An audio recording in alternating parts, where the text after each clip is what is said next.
Hello guys, ഇന്ന് ഞാൻ നിങ്ങളെ പരിചയപ്പെടുത്താൻ വന്നത് മറ്റൊന്നുമല്ല, ഞങ്ങളുടെ പള്ളിയിൽ നടന്നൊരു മാമോദിസേൻ്റെ വിശേഷങ്ങളാണ്. ഞങ്ങൾ പള്ളിയിലെത്തിയപ്പോൾ തന്നെ ഓൾമോസ്റ്റ് പകുതി കുർബാന ആയിട്ടുണ്ടായിരുന്നു കേട്ടോ. റാഹേലും ഉണ്ട് കൂട്ടത്തിൽ. റാഹേലിന് ഇപ്പം നിലത്തോടെ നടക്കാൻ പറ്റത്തില്ല എന്ന് തോന്നുന്നു, എപ്പോഴും നമ്മുടെ തോളത്തേ ഇരിക്കുകയുള്ളൂ. അങ്ങനത്തെ രീതിയിൽ ഇപ്പോൾ റാഹേലിൻ്റെ മുന്നേറ്റം. കുറേ നാൾക്ക് ശേഷം എൻ്റെ ഒരു ഫ്രണ്ടിനെയൊക്കെ കണ്ട്, ഫ്രണ്ടൊക്കെ ആയിട്ട് കുറച്ച് സംസാരിച്ചിരുന്ന് അതിൻ്റെ ഇടയ്ക്ക് കുറച്ച് ജ്യൂസ് കുടിക്കാമെന്ന് വിചാരിച്ചു.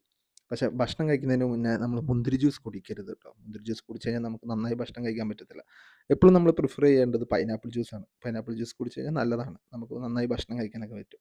പിന്നെ അത് കഴിഞ്ഞ് പിന്നെ നമ്മൾ നേരെ പാരിഷ് ഹാളിലാട്ടോ പോയത്. പാരിഷ് ഹാളിൽ ചെന്നപ്പോഴേക്കും കേക്ക് കട്ടിങ്ങും സെറിമണിയും പരിപാടിയൊക്കെ ഉണ്ടായിരുന്നു കേട്ടോ. അതിൻ്റെ ഇടയ്ക്ക് നമുക്ക് വൈന് കിട്ടി, വൈനും കേക്കും ഉണ്ടായിരുന്നു. നല്ല കോംബോ കേട്ടോ, അതൊന്ന് ട്രൈ ചെയ്യണേ. ഞാൻ കുറേ നാൾക്ക് ശേഷമാണ് വൈനും കേക്കും കഴിക്കുന്നത്.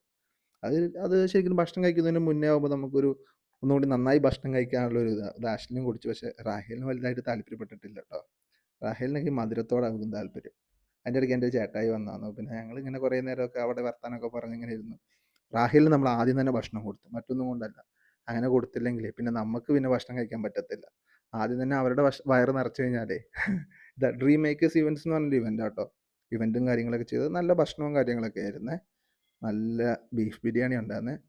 ഞാൻ കുറേ നാൾക്ക് ശേഷം ഒരു നല്ലൊരു ബീഫ് ബിരിയാണി കഴിക്കുന്നത്. ബീഫ് ബിരിയാണി ഉണ്ടായിരുന്നു, അതിനോടുകൂടി തന്നെ റൈസ് ഉണ്ടായിരുന്നു, മോര്, പിന്നെന്താ മീൻ കറി, അങ്ങനെ കുറേ ഇതൊക്കെ ഉണ്ടായിരുന്നു. എന്നാലും ഞാൻ കഴിച്ചത് ബീഫ് ബിരിയാണിയാണ്. നന്നായി കഴിച്ചു കേട്ടോ ബീഫ് ബിരിയാണി. ഇത് ഐവിനും ഉണ്ടായിരുന്നു. ഐവിനാട്ടോ ക്യാമറാമാൻ. ഐവിന് അതാ, ആ അതാ ഐവിൻ. ഇതെൻ്റെ ഭക്ഷണം കേട്ടോ. ഞാൻ നേരത്തെ തീർത്ത്. നമ്മുടെ ഫ്രണ്ട്സൊക്കെ കഴിച്ച് തുടങ്ങുന്നേ ഉള്ളതാണ് കേട്ടോ. ഭക്ഷണം കഴിച്ച് കഴിഞ്ഞാൽ പിന്നെ ഒരു മധുരം നിർബന്ധമാണല്ലോ. നമ്മൾ ഫ്രൂട്ട് സലാഡ് കഴിച്ചത്. ആഹാ. പിന്നെ നമ്മൾ റാഹേലിന് നമ്മൾ ഐസ്ക്രീം കൊടുത്തില്ല, നമ്മൾ ഫ്രൂട്ട്സ് മാത്രമായിട്ടാണ് കൊടുത്തത്. റാഹേലിൻ്റെ ഇരിപ്പ് കണ്ടു കഴിഞ്ഞാൽ ഞാൻ ഒറ്റയ്ക്ക് കഴിച്ചോളാം അമ്മേ, എനിക്ക് ആരും വാരി തരണ്ടെന്നുള്ള രീതിയിലാട്ടോ റാഹേലൊക്കെ. പിന്നെ നമ്മൾ അടുത്ത പരിപാടി എന്ന് പറഞ്ഞാൽ നമ്മൾ ഗിഫ്റ്റൊക്കെ കൊടുത്ത് പോകാനുള്ള പരിപാടി നോക്കുകയാണ് നമ്മൾ. അങ്ങനെ ഇരുന്നപ്പോഴാണ് പറഞ്ഞത് താഴത്ത് ചായ കൊടുക്കുന്നുണ്ടെന്ന്. പലതരം ചായകളുണ്ടായിരുന്നേ.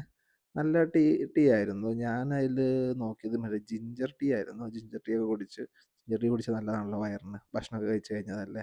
അപ്പോൾ പിന്നെ റാഹേൽ കളിയായി ചിരിയായി. പിന്നെ നമ്മൾ നേരെ വീട്ടിലേക്ക് പോകാനുള്ള പരിപാടി നോക്കിയിട്ട്. Okay, by.